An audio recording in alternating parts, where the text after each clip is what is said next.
Hey everyone, my name is Carrie Szwed from White Memorial Conservation Center here in Litchfield, Connecticut. Welcome on this Thursday afternoon. I am joined by somebody over my shoulder here. This is Shakespeare, who is a barred owl, a non-releasable barred owl. So he is one of our education animals, and he lives here at White Memorial. He's going to join us for the program today. If he happens to jump off his perch, don't worry, he'll just jump right down to the ground and he'll have some fun down there. So today we're here to read an amazing book called This is the Earth. And of course, we're doing this because just yesterday was the 50th anniversary of Earth Day. I hope you had a chance to get outside yesterday, find a way to connect with the natural world, whether it be going for a hike or bird watching, or even if you just made a conscious effort yesterday to, turn off the lights when you leave a room, take a shorter shower, maybe unplug some of those electronics. Those are all ways that we can help the planet. And hey, if you didn't get a chance to yesterday, that's why we say make every day Earth Day. We can do these things all year long. So that's exactly what we're going to be talking about today, reading this book called This is the Earth. And it is written by Diane Shore and Jessica Alexander. And it is illustrated with beautiful paintings by a local artist whose name is Wendell Miner. He lives right here in northwestern Connecticut, and he is a friend of White Memorial. So I'm going to go ahead and read the sleeve of this book because it perfectly introduces what the book is all about. So it says, "This is the Earth takes readers on a journey through hundreds of years as it explores how humans have affected the environment and shows the ways in which we can all care for the planet. Every action we take has an impact on our surroundings, and everyone can help save the world." All right, so I love this book because it definitely reveals some truths about where we stand right now as far as our relationship with the planet, but it also definitely has a very positive message. It shows that we can take action to help improve our planet and to kind of share the earth a little bit better. So we're going to go ahead and get started with this book. And I will show the drawings up close because again, or the paintings up close, because again, it is so beautifully illustrated. All right. I'll try to make sure both of the pictures are in the screen as I'm reading here. "This is the land, fertile, alive, crawling with creatures that help it to thrive." Everything is mirrored, so I'm trying to get it in the screen.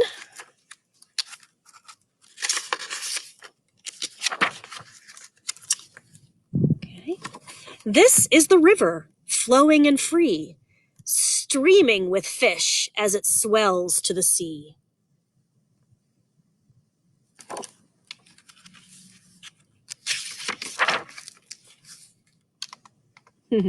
Look at this one, Shakespeare.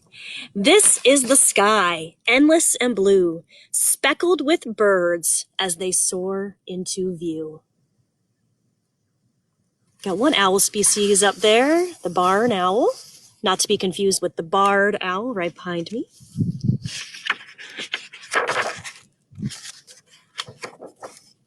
My fingers are so cold, it's hard to turn the pages. Here we go. All right, let's get an up-close look at the picture first. Some more detailed painting there.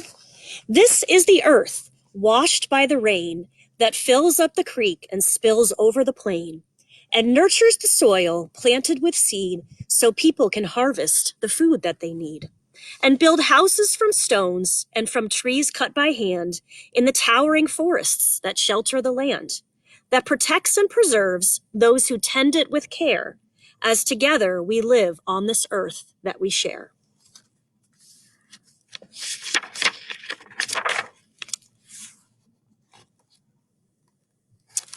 "This is the spike driven into the ground for the railways connecting the fast-growing towns. This is the steamer with coal and with wood, transporting its cargo of people and goods." Do y'all hear that woodpecker behind me? "This is the plane as it roars into flight, stretching its wings and reaching new heights."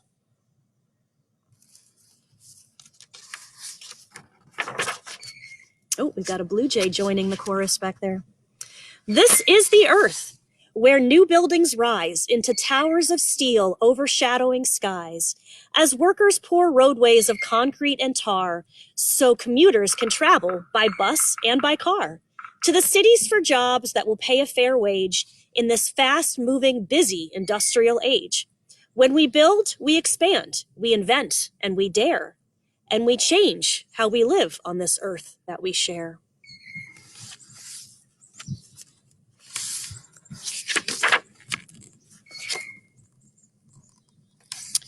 This is the landfill, a growing gray mound of garbage that steams on the sweltering ground. This is the pipe draining into the sea, spilling out wastewater, muck, and debris.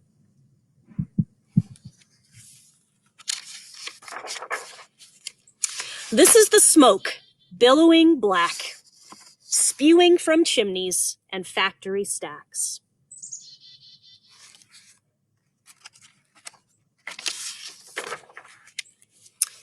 This is the earth, polluted by greed, as we take what we want, which is more than we need, where bulldozing trucks clear the rainforest floor and sands wash away from the vanishing shore.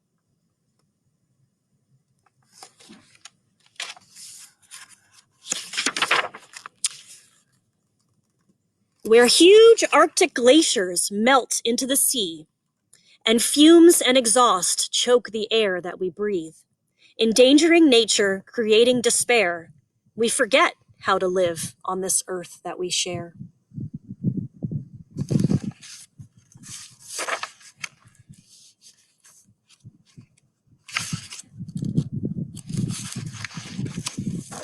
Just make sure I didn't miss a page. My hands are so cold. All right.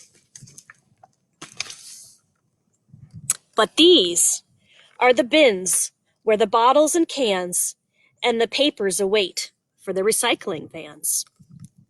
This is the bicycle racing to school. The pedaling rider provides all the fuel.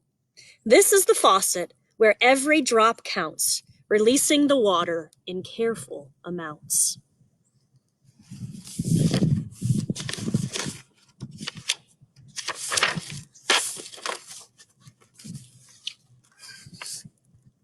This is the earth that we treat with respect, where people and animals interconnect, where we learn to find balance between give and take and help heal the planet with choices we make.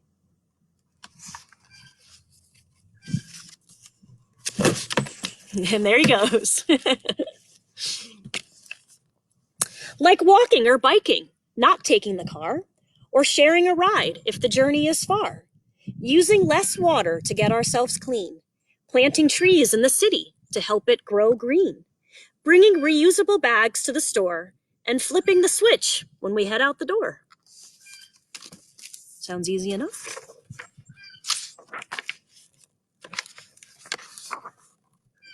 Making a difference, becoming aware. Together, we live on this earth that we share.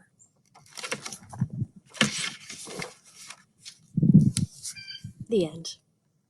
What a beautiful book. What a clear, beautiful message about the steps that we can take to make the world a better place. And I just want to read the back.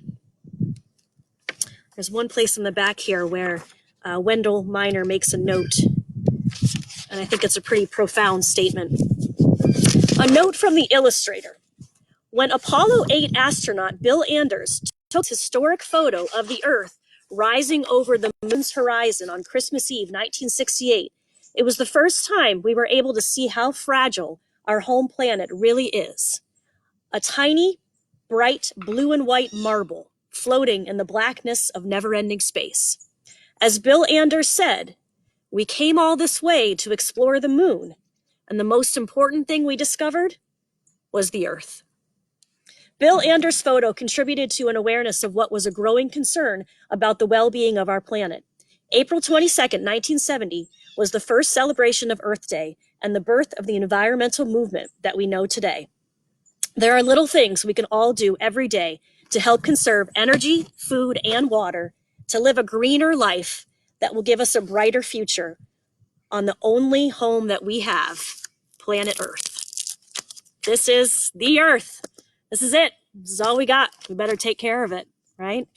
So I hope you enjoyed that story in celebration of the 50th anniversary of Earth Day. And I actually have another live animal to show you. We had a request last week for one of our particular animals that we use for education. We just scoot over here and grab him.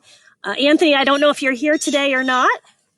If not, that's okay. Hopefully you can look back on this. Anthony requested that I show you Corny, our corn snake, because he is such a gentle animal that we use for education programs all the time. Here he is. So let's end our program showing one of the magnificent creatures that inhabits this planet that we need to help protect. So here's Corny the corn snake.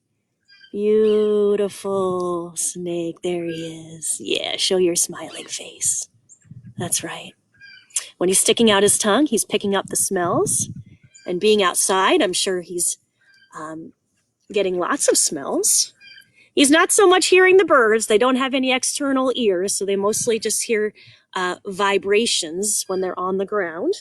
So in this case, he wouldn't really hear the blue jay calling behind me, but he is certainly picking up smells. That's the best sense that they have. Oh, and a sapsucker, yellow-bellied sapsucker just flew in on the tree right next to me, and now the blue jay is calling back to it. They're having a little battle on the tree right next to me. See, it's amazing the things, if you just sit out in nature for a little bit, what you get to witness. So anyways, Corny has been here for many, many years, and he is one of our best education animals. He has been handled for his entire life, so he's very used to being around people. And that's what makes him such a great education animal. And he lives in the Cedar Room, which is our classroom at White Memorial.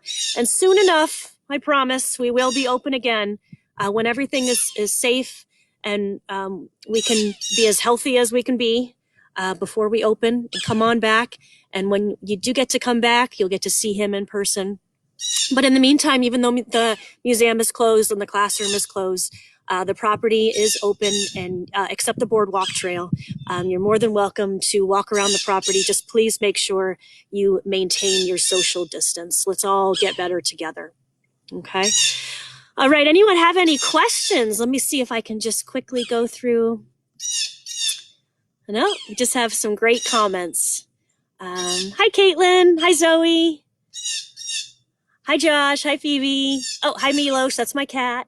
Hey, Leo. Oh, yes, of course, Leo's got a copy of the book, This is the Earth. And hey, Jerry. All right. All right. Well, I am going to leave you all now. Thank you so much for joining me today. I hope you enjoyed the read aloud of This is the Earth.